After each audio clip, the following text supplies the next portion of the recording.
మిత్రులకు శుభోదయం. నేను మీ శ్రేయభిలాషి జేఎస్ బావజాన్. ఉమ్మడి చిత్తూరు జిల్లా పరిధిలో మామిడి సీజన్ దాదాపు 95% పైగా పూర్తయిన విషయం తెలిసిందే. ఇప్పటికీ చిత్తూరు జిల్లా పరిసర ప్రాంతాల్లోని జీడీ నెల్లూరు వద్ద ఉన్న గుజ్జు పరిశ్రమలకి 1-6 ట్రాక్టర్లు తోతాపురి ఇప్పుడిప్పుడు వెళ్తున్న విషయం కూడా తెలిసిందే.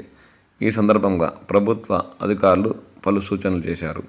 ప్రభుత్వ మామిడి రైతులకు అందిస్తున్న సబ్సిడీని పొందేందుకు తోతాపురి మామిడికాయలను ఈ నెల 28వ తేదీలోపు కోయాలని హార్టికల్చర్ అధికారిని వింధ్య తెలిపారు.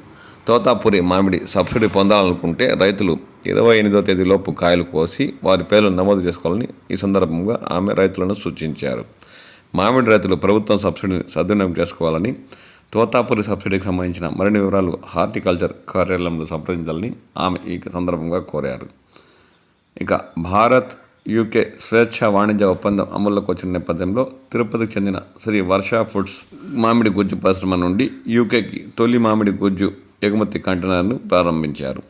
ఏపీడీఏ, డీజీఎఫ్టీఏ ఉద్యాన శాఖ అధికారులు పాల్గొని వారికి జెండా ఊపి ఈ కార్యక్రమం చేపట్టారు. ఈ ఒప్పందంతో రైతులు, ఆహార ప్రాసెసింగ్ పరిశ్రమలు, ఎగుమతిదారులకు అంతర్జాతీయ మార్కెట్లో కొత్త అవకాశాలు లభిస్తాయని ఈ సందర్భంగా ఉన్నత శాఖ అధికారులు ఆశాభావం వ్యక్తం చేశారు.